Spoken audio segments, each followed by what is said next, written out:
उसी शहर में नाल गड़ी है मेरी, उसी शहर में दाल पकी है मेरी, उसी शहर में रहते मेरे दोस्त, उसी शहर में बीवी बच्चे, उसी शहर में खाल खिंची है मेरी, उसी शहर में बहुत दिनों तक रहने से दुख होता है, उसी शहर में बहुत दिनों के बाद लौट आने से सुख होता है।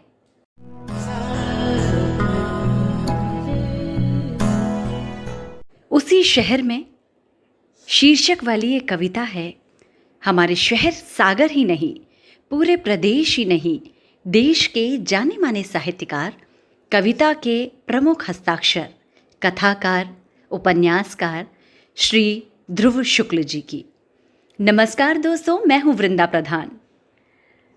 दोस्तों, यूं तो सागर साहित्यकारों की खान है, पर श्री ध्रुव शुक्ल जी उस खान से निकले महत्वपूर्ण और कीमती रत्न हैं, जिनकी लेखनी सदा गतिमान रही और उनकी लेखनी ने बेहद कमाल किया। दोस्तों, मध्य प्रदेश के सागर शहर में जन्मे कवि कथाकार ध्रुव शुक्ल विगत 35 वर्षों से हिंदी की साहित्यिक बिरादरी में शामिल है। ये एक ऐसा नाम है जिसे हम सब परिचित हैं। उनके अब तक 3 उपन्यास उसी शहर में, अमर टॉकीज और कचरा बाजार प्रकाशित हो चुके हैं। 5 कविता संग्रह, खोजो तो बेटी पापा कहाँ हैं, फिर वह कविता वही कहानी, एक बूंद का बादल, सुनो भारत और बच्चों के लिए हम ही हम में खेलें प्रकाशित हो चुके हैं। साथ ही एक कहानी संग्रह हिचकी, कृति केंद्रित समीक्षा की किताब ध्रुव शुक्ल की इच्छा, सामायिक विषयों पर निबंध, एक नागरिक की डायरी और जनता की आलोचना, महात्मा गांधी की पुस्तक हिंद स्वराज पर केंद्रित किताब, पूज्य पिता के सहज सत्य पर और स्मृति लेखा, हम जो समझा किए प्रकाशित हो चुके हैं। दोस्तों, प्रदेश के बड़े साहित्यकार स्वर्गीय श्री रमेश दत्त दुबे जी द्वारा मेरा शहर नामक एक काव्य संकलन प्रकाशित किया गया, जिसमें सागर शहर से जुड़े 4 प्रसिद्ध एवं महत्वपूर्ण कवियों की कविताएं संकलित की गई, जिनमें शामिल थे स्वयं श्री रमेश दत्त जी दुबे, श्री शिव कुमार श्रीवास्तव जी, श्री अशोक वाजपेयी जी, साथ ही महत्वपूर्ण नाम श्री ध्रुव शुक्ल जी। मध्य प्रदेश की लोक बोलियों में आख्यान, आदिवासी संस्कृति और भीलों के मदनोत्सव भगोरिया पर मोनोग्राफ का प्रकाशन कर चुके हैं। महाकवि तुलसीदास के रामचरितमानस में जलचरित खोजकर जल सत्याग्रह का प्रस्ताव करते हुए एक लंबी कहानी हनुमान की जुबानी, छोटी राम कहानी की रचना भी आपने की है। मेरा शहर, उसी शहर में उसका घर के अलावा अनेक संपादकीय पुस्तकों में आपकी कविताएं, कहानियां और निबंध संकलित हैं। कवि पिता माधव शुक्ल मनोज की चुनी हुई कविताओं के संकलन, बेला फूले आधी रात और कवि त्रिलोचन के काव्य और लेखन पर केंद्रित संचयिता का आपने संपादन किया। मध्य प्रदेश कला परिषद और बाद में भारत भवन भोपाल से प्रकाशित साहित्य कला आलोचना की पत्रिका पूर्वाग्रह में 8 वर्षों तक आप सह संपादक रहे। मध्य प्रदेश साहित्य परिषद के सचिव और साक्षात्कार पत्रिका का भी आपने संपादन किया। भारत के राष्ट्रपति द्वारा कथा अवार्ड, मध्य प्रदेश कला परिषद का रजा पुरस्कार आपको प्राप्त हुआ। Gandhi peace award for literature, राष्ट्रीय वैध सम्मान, अक्षर आदित्य सम्मान के अलावा भारत सरकार के संस्कृति विभाग और रजा फाउंडेशन दिल्ली की आपको फेलोशिप प्राप्त हुई। साथ ही अनेक पुरस्कार से आपको नवाजा गया। हिंदी साहित्य के मूर्धन्य विद्वान श्री ध्रुव शुक्ल जी से आइए हम आज आपको रूबरू करा रहे हैं। तो लीजिए, प्रधाननामा के साहित्य सागर में सुनते हैं श्री ध्रुव शुक्ल जी को। कुछ तो बोलो भारत भाई, हम भारत के लोग थक गए बना बना कर अपनी सरकार, बनते रहते भ्रष्ट तंत्र के भागी, कह ना पाए अपने मन की बात। अपने ही शासन से, हो जाते संतुष्ट घुने राशन से, ऑनलाइन भाषण से। सुने दूर का ढोल सुहाना, जीवन में गुम हुआ तराना। भारत के लोग सुनो, सरकार नहीं चलती है दल से, नहीं किसी नेता के छल से, वह चलती जनता के बल से। जनता के बल को दल बल से छल से हथियाकर, फिर जनबल का दांव लगाकर जुआ खेलते लोकतंत्र का। ताश के पत्तों जैसे फिटते रहते, जैसे तैसे चुने हुए जनता के नेता।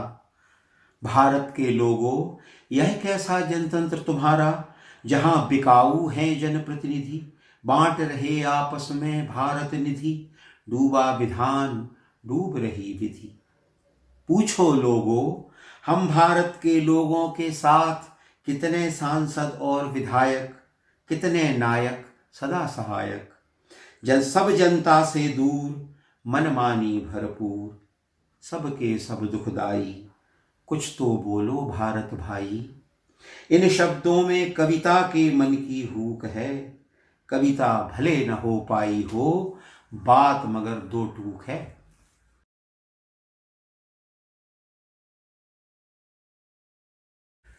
किसने खरीदा पुराना घोड़ा, घोड़े खड़े हैं तैयार भागने के लिए। वे नहीं बैठते कभी, घोड़े वाला बैठता है उन पर, कस के पकड़े रहता है लगाम। कोई नहीं खरीद पाया आज तक पूरा घोड़ा। खरीदते हैं सब उसकी पीठ, रखते हैं उसे बांध कर। कौन जाने कब भाग खड़ा हो दुलकती मारकर। घोड़े के पांव पर किसी को भरोसा नहीं, जो गांठ ले उसकी सवारी, उसी का होता है घोड़ा। कोई पकड़ न ले उसका घोड़ा, घोड़े वाले रहते हैं भयभीत। घोड़ा पकड़े जाने से कट जाती है नाक। सब घोड़े की पीठ ठोकते, खूब खरहरा करते। अपने दल की झूल डालकर अपने रास्ते पर दौड़ाते। पूरी प्रजा भाड़ में जाए, घोड़े मन भर चना चबाते।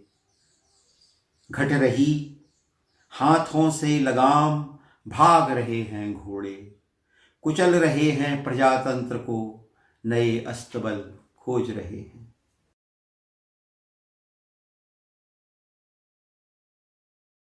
सबके अलग अलग शमशान, बीत गई हैं कितनी सदियां, सूख गई हैं कितनी नदियां।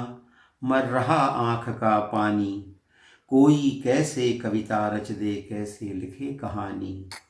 बिगड़ रही है बानी, बिखर रहे हैं मानी। जो नहीं किसी को अपनाता है, जात पूछ कर दफनाता है।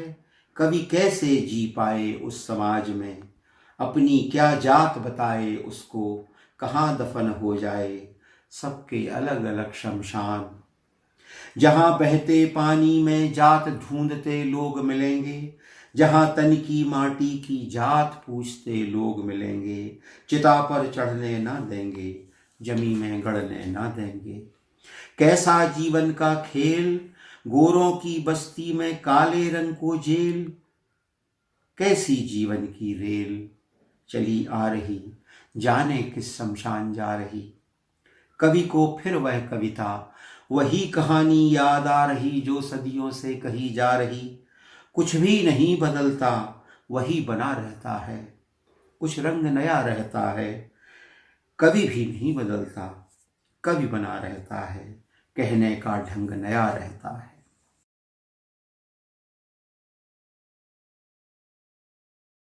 इबादत रह जाती है शेष, स्वार्थ रहित जीवन की कविता में बसी अयोध्या। परमार्थ की प्रेम कथा में बसी हुई है मथुरा।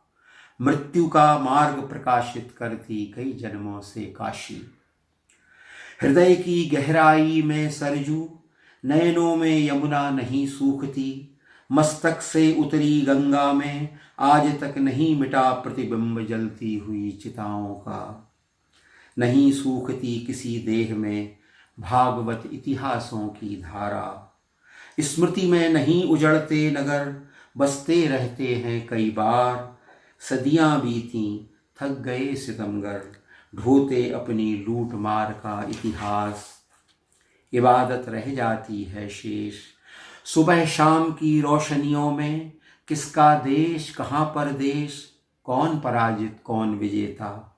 प्रत्येक दिशा में काशी काबा, प्रकाश पर किसका दावा। आग सभी ने तापी, खुली ज्ञान की वापी, हम पाए राम रहीम। मेरी प्रार्थना में राम जैसे हिंद के इमाम, घनश्याम के गेसु जैसे फारसी की लाम। खाक सी है जिंदगी जैसे काशी धाम। जीते जी सब हों उदार, किसी एक पर क्यों हो यह भार। कोई कब तक रोता रहे अकेले में, किससे मांगें और किसे दें सन्मति।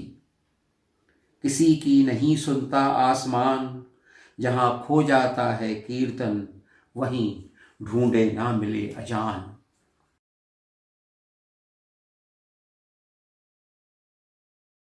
एक और कविता है। वे उसी गांव के हैं जो मेरा नहीं रहा। वे मेरे घर की नींव खोदने आए। उनने ईंटें ढोई, दीवालें बांधी, बनते घर के पास एक झुग्गी तानी। खाली बोरे के दरवाजे, टूटी चद्दर के छप्पर, वहीं वृक्ष के नीचे बच्चे का झूला बांधा। बड़े सवेरे 3 ईंट के चूल्हे पर माटी का कल्ला चढ़ता। रोटी सिकती, चटनी पिसती, धूल कचरे में बच्चे वहीं खेलते रहते। उनकी बोली से जान गया वे उसी गांव से आए जिससे मैं आया। बना दिया मेरा घर उनने, मैं घर में हूँ वे बेघर। मीलों पैदल चले जा रहे, उनके पाँव में छाले हैं। पीठ पर लाद गृहस्थी टूटी फूटी, छाती से अपने बच्चों को चिपटाए। गांव जा रहे जान बचाकर, शहर में मौत बसी है। वे उसी गांव के हैं जो मेरा नहीं रहा। पड़ी रह गई बिना जुड़े ही कितनी ईंटें, अकेले खड़े रह गए कितने खंबे। अपने आप पल गए कुत्ते रह गए अकेले। चले गए जो उनके दुख में मौन साध कर, बैठे रहते हैं सूनी झुग्गी में। गौरैया रच रही घोंसला किस आशा में, बीन बीन कर तिनके। वृक्ष पर लटक रही है टूटी रस्सी, जिससे बंधा हुआ था झूला। वे चले जा रहे, उनका रास्ता रोक उन्हें ढोकर मलबे सा भरा जा रहा किसी और दुनिया की नींवों में। छिन गया उनके मुंह से कौर, नहीं मिल रहा ठौर। वे उसी गांव के हैं जो मेरा नहीं रहा।